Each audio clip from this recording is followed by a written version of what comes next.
Jai Jinendra. Hope you're all having a good afternoon. What truly amazing and inspiring speakers we've already heard thus far. My name is Hemal Patani, and I am honored and privileged to be here today with you all at this China convention. By education, I'm an engineer, and I have been working in the technology industry for the past 20 years. I started my career in India, then moved to Europe, and finally have settled in the US for the past several years. Currently, I work at Oracle as Senior Director of Product Development. Here, I oversee and manage an organization of more than 75 engineers that work on building cloud applications. As part of my role at Oracle, building secure software products is a key priority. I am personally responsible for vulnerability assessment, pen testing, and security scan analysis. Moreover, my more than 20 years in the software technology industry has given me a deep understanding and appreciation of digital security and threat analysis. Every path that I have taken on this professional journey has been educational and immensely rewarding for me. Besides work, I'm also involved in several side pursuits. Me and my husband are both active members of the Giant Society of Metropolitan Chicago, and we participate in both cultural, religious, and non-religious activities that the Derasur organizes. And we hope to pass on this to our son as well, to understand and learn how to live a Jain life in America. I'm also a board member for Oracle's Pan-Asian Leadership Organization and Women in Tech. I've had the privilege to speak at various sessions on women empowerment and technology topics. Most recently, I was a guest panelist at NetSuite's Women Empowerment Panel discussion, and I was also a guest speaker at North Carolina A&T State University's Tech Talk. Besides these speaking engagements, I'm also on the Organizing Career Committee for Grace Hopper Celebration. Now, this is one of the largest conferences in the world for women in technology, with more than 30,000 attendees last year. I also have a BA Visharad degree in Indian classical dance. Dance is one of my passions, and I try to perform as often as I can. All of these side pursuits help me connect with the community and help me feel satisfied. Today, I am really excited and looking forward to meeting with all of you to talk about digital security. I hope to make this a fun session that all of you can learn from and can take away some key tips that you can apply in your day-to-day lives. Jai Jinendra. Welcome again to this tremendous China convention. And thank you for attending this session on digital security in our day-to-day lives. Digital security and privacy protection have become increasingly important in the current day and age. As our online footprint grows, so does our risk. A key challenge in our vastly digital society is to reduce these security risks while not limiting people from being able to take advantage of the immense opportunities that this digital economy offers. In my opinion, security is everybody's responsibility. This is not limited to the large banks and corporations. We have a role to play as well. Today, we will talk about some aspects of how to act responsibly when using the internet.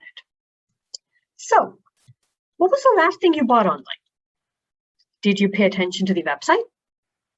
How did you pay? We'll talk about all of these things and a lot more. I'm Hemal Patani, and I'm delighted to be part of your journey towards making a more safe and secure digital presence. Now, you might be wondering, why should I care about this? How does this affect me? Here are some statistics to explain just how big the issue really is. Just in the last year, in 2020 alone, 1 out of 20 Americans were affected by a data breach. More than 155 million individuals lost sensitive information, out of which 13 million people took a financial hit, actually lost money. And those losses were of the order of $17 billion. There have been more than 1,000 data breach incidents in just the past year in the US alone. And according to the FTC, which is the Federal Trade Commission, identity theft cases are rising dramatically. Here's a graphic that shows what I'm trying to say. If you look here, you can see that the number of incidents of identity theft have more than tripled in just the past 2 years. The point I'm trying to make here is that this is a very widespread problem, and this can affect anyone.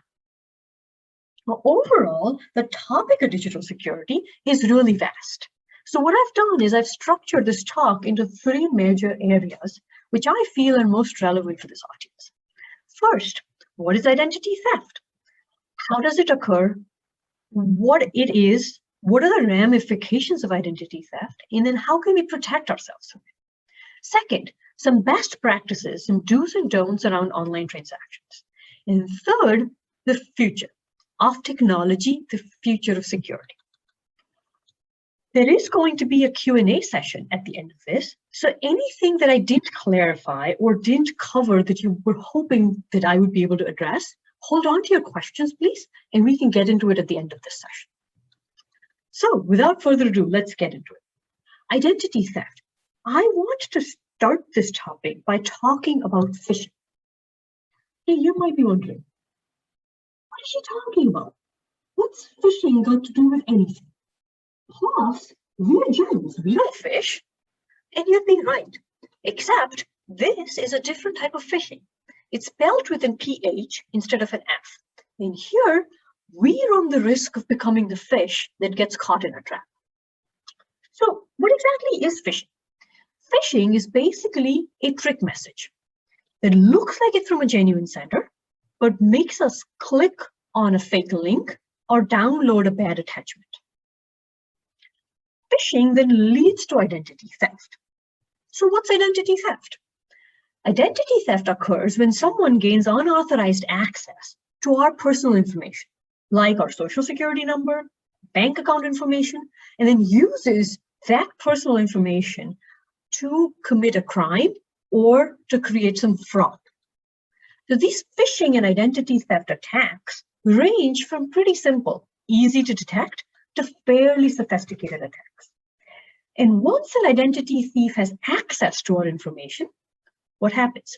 They can apply for a credit card under our name, take out a large bank loan in our name, poach our tax refund, and in some severe cases, take over our identity completely and commit crimes as us. This is a terrifying prospect. There's a large financial liability, credit scores could be ruined, and it could take years, decades of time and effort and energy on our part to clean up all this mess from our life. And you know what the worst part is? Sometimes we may be completely clueless that this is all happening to us. Let's take an example. Mamta is 38 years old, works for a local county in their accounting department, is married, and has 2 boys, 8 and 11. One day she's at work and she gets an email from her bank. It looks genuine, has all the right logos and color schemes. And it says something like, there's some unusual activity on your account recently. Please check the below transactions and then click on one of the links. Now, here's a sample of what that email looks like. Well, Mamta has a report due to her boss, and she's already running late. So she doesn't look very carefully. But one thing is obvious to her. She didn't make these transactions. These are not valid transactions that she made. So she quickly clicks on no, and then moves on. But at the back of her mind, she does think, this is odd. She thinks about telling her husband about it, and she also plans on calling her bank later in the day to figure out exactly what's going on. But then she gets distracted, completely forgets about it. Most of us can relate to this. This is what our life looks like. More, we all must have received emails, texts, WhatsApp messages, phone calls like this. Some other examples are calls from the IRS about overdue back taxes, messages telling you you've won a $75 Amazon gift card. Woohoo! Calls that tell you your electricity is going to get disconnected because payment is overdue. Message from a friend asking for a loan. The list is long because scammers' creativity is limitless. Now let's talk about what Mamta could have done. How could she have detected whether the email she received was authentic or not? There are ways to do this. So here I'm showing you side by side two email samples. This on the left is the email that Mamta got, which is fake. And this on the right is a genuine email from a bank. So what are some of the things that Mamta could have looked for? You look at first the sender's email. On an authentic email, the sender's email address would be a chase.com or whatever your bank is, americanexpress.com, but it would be a bankname.com email address. If you look carefully at the fake email, the email sender is Chase Fraud Alert. But if you look at the email address, in the fake example, it says admin@vagaro.com. This is not a chase.com sender. Second, typically in authentic emails, the bank will address you by name, not just a dear customer salutation. If you look at the genuine email, it says Dear Mamta or Dear Miss Shah. In the fake email, it just says Dear Customer. And then third, almost always a genuine bank email will have the last 4 digits of your credit card number or your account number in the email, which is true in the genuine email. In the fake email, it'll just say your card. So you can see that there are ways to identify if the email you received is genuine or not.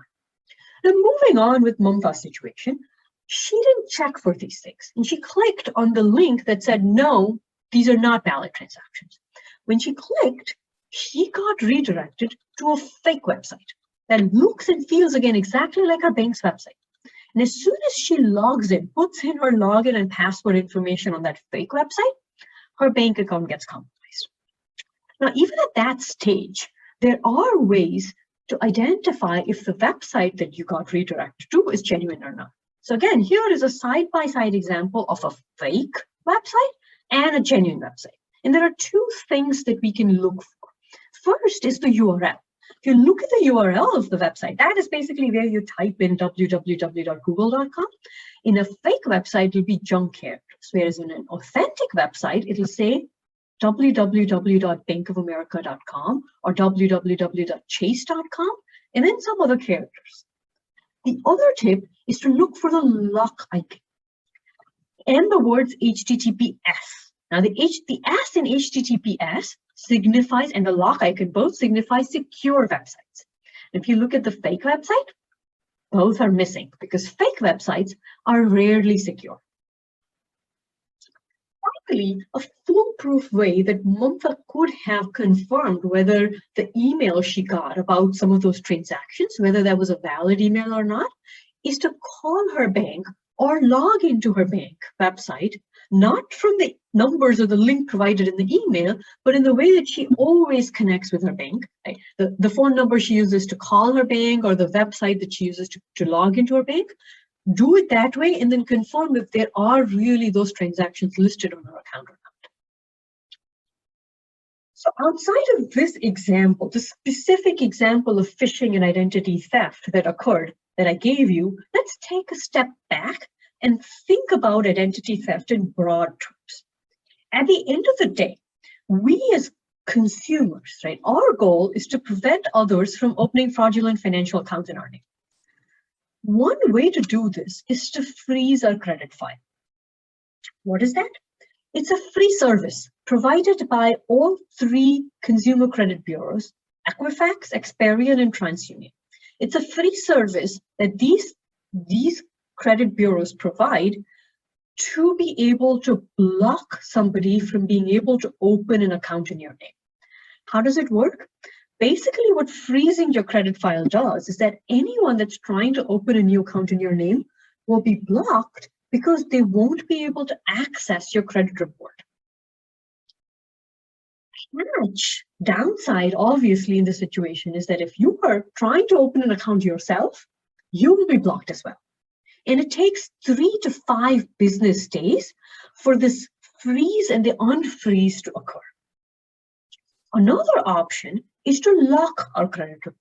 Now, this is similar to freezing, except some of the credit bureaus charge a fee for it, so it's not free.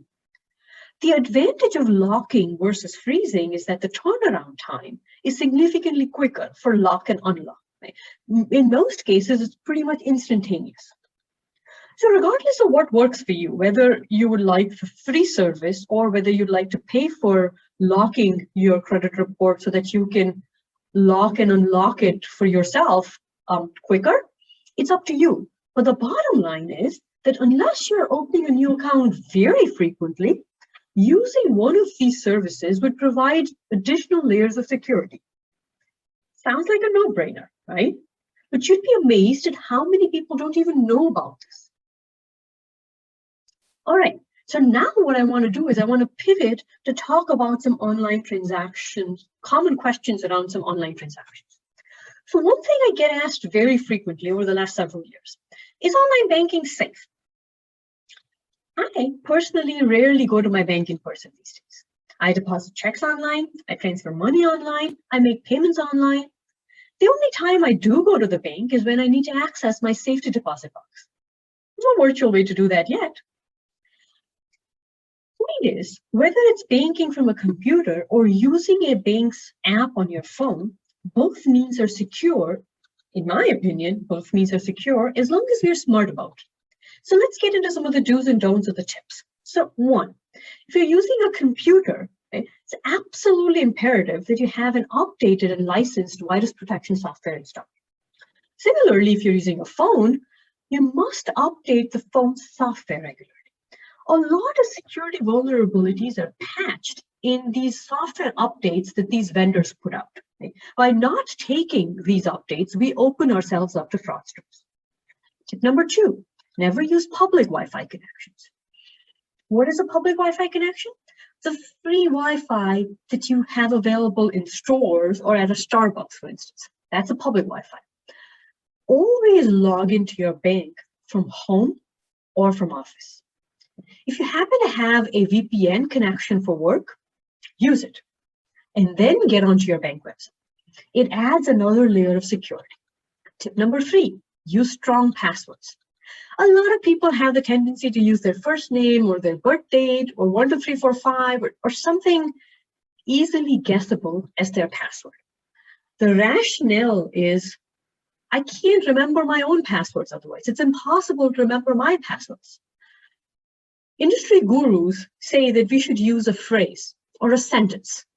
Okay? There's two advantages. One, it won't be difficult for you to remember that sentence, something that's unique to you, but it will be impossible for somebody to guess it and to hack it. So use strong passwords. And then finally, use two-factor authentication. What is that? Anytime you're required to enter a code that was sent to your phone or your email, along with a login ID and a password to get into your account, that's two-factor authentication. Now, if you go back to Mamta's case for a second, right, hackers managed to get a hold of her bank login and her password. But if she had two-factor authentication enabled, chances are astronomically low that the same hackers that had her login ID and password would also at the same time have access to her phone or her email. And now you might be wondering, how do you set up two-factor authentication? So here's an example of a PayPal account setting screen. This is a screenshot from a PayPal account where you have your account settings, and under that you have the security tab. There you see there's an option for set up two-step authentication. So two-factor authentication, two-step authentication, you just click on setup and it'll walk you through the steps. Almost all financial institutions and almost most major accounts like Facebook, Twitter, Google, Amazon, they have this option in their account settings. Go look for it in your settings and enable it. All right, moving on. Next thing that, again, I get asked a lot is online shopping safe? We all love to shop. Who wouldn't? And with the pandemic, we've had to change how we shop. My opinion, online shopping is safe. It's very safe, as long as, again, we follow some basic precautions. So recently, I was looking for tennis rackets for my husband for Father's Day. My search results showed me the exact brand I wanted, at a fantastic price. But the retailer was one I'd never heard of and kind of looked suspect. Should I have gone for it? I didn't. Tip number one, buy from known online retailers. Do not go to Google, search for what you want, and then buy it from whichever website looks most interesting or has the best price. Same thing with mobile apps. Mobile apps of trusted retailers are safe. Next tip, use a credit card. And cards with a chip are more secure than cards without a chip. And then keep an eye on your credit card bills. A lot of people tend to just pay their credit card bills without looking if all the transactions are truly authentic on their card. Keep an eye on our credit card bills. It's best if we catch an incorrect fraudulent transaction on our card. The sooner we catch it, the easier it gets to revert it. Next step. Preferably don't save your credit card information on websites. Let me show you what I mean by that. Here is a screenshot of what a payment system on an online website would look like. So this is where you put in your 16-digit card number, your CVV, your expiration date, and then your billing address. At the end of all of that information, there would typically be a checkbox that says something like, save this card for future, or make this card your default payment.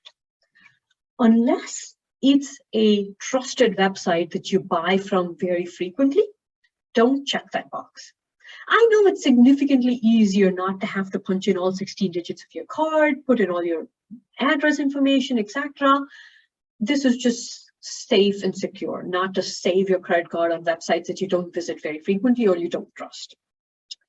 Finally, and the most important tip, don't just buy something because it's on sale. I'm kidding. I'm totally kidding. In fact, if you find a good deal, let me know as well. Finally, I want to quickly cover virtual meeting options links. With the pandemic, these virtual meeting services have become a household name.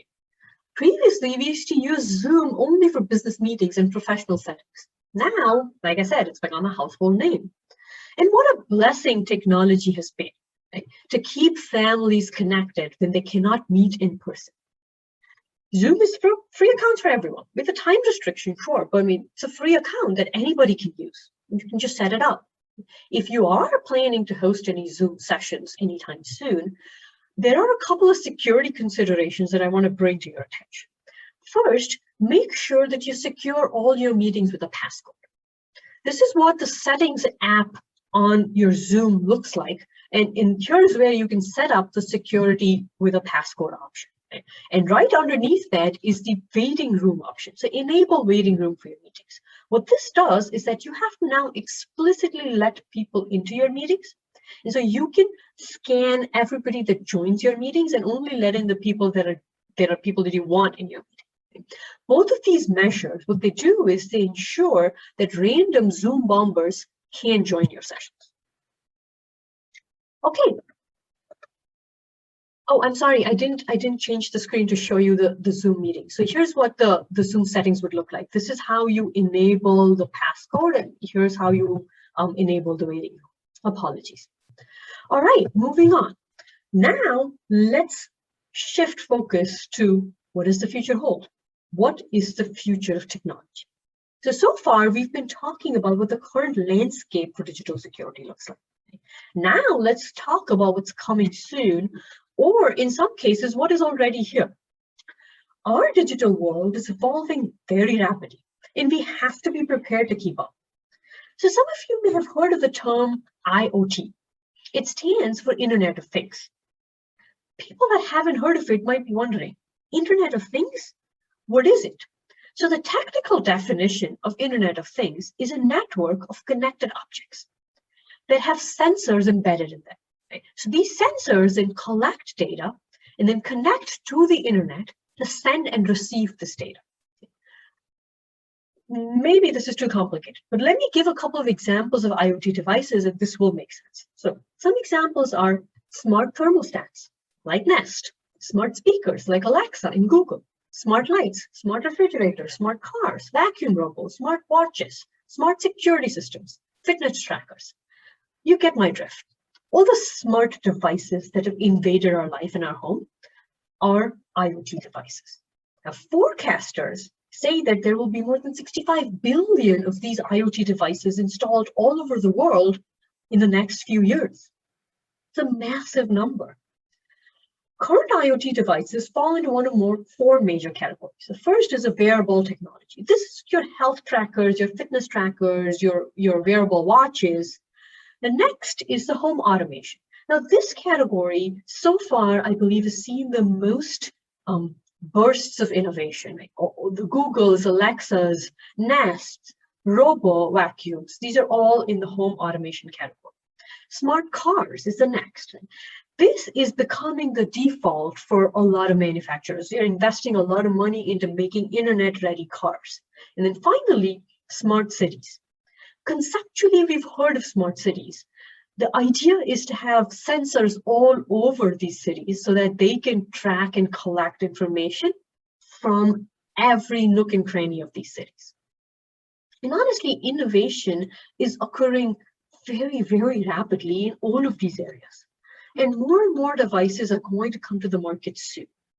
Some of the biggest tech giants are investing billions in this industry, in this market, and they're competing with each other to catch customers and to catch market share.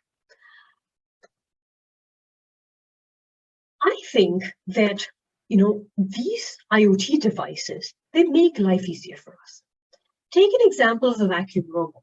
It wakes up, cleans our floors at a predefined time without us having to even lift a finger. I personally use one of these, and I'll tell you, it's a lifesaver. With the amount of mess my son makes, absolute lifesaver. They also make our quality of life better. The health tracker that basically monitors our blood sugar level and then pumps the exact amount of insulin into our body at the right time without having to do any finger pricking. Fantastic. Our car parks itself, and then it comes to us when we call it. You don't have to go to it in the parking lot. Future smart cities will have the problems of traffic congestion, pollution, even crime monitored and solved with these sensors that are set up all over it. And this is just at the individual level for you and for me. There are also massive industrial and manufacturing benefits to this, right, that we can't even fathom right now. It's a wonderful, brave new world with endless possibilities of innovation. Except, like with any technology, there is also a problem: security and privacy. Many of these IoT devices that are currently available in the market have security vulnerabilities and flaws. And the challenges for these categories of technological advancements fall into these major categories, right, in the order of severity, increasing order of severity. So privacy. Sensitive personal data could be stolen from insecure devices. Imagine your security camera such that someone can get in and watch and listen to everything you're saying and doing at home. Security.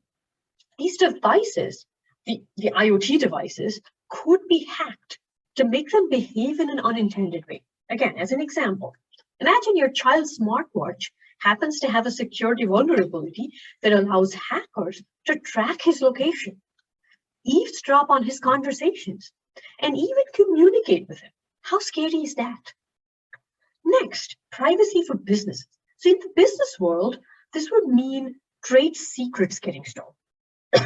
Excuse me. Or IP, which is intellectual property, getting stolen by competitors. The financial implications of this would be very long-reaching. And then finally, cyber warfare. This is taking it to a completely different level. Imagine it happened recently, a major gas pipeline gets hacked, or God forbid, our nuclear arsenal gets hacked. I am truly sorry if I've managed to scare you. That is certainly not my intent.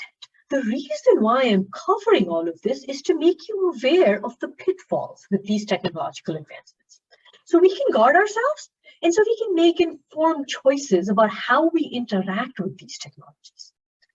One recommendation that I have for everyone is to check the privacy settings for apps on your phone.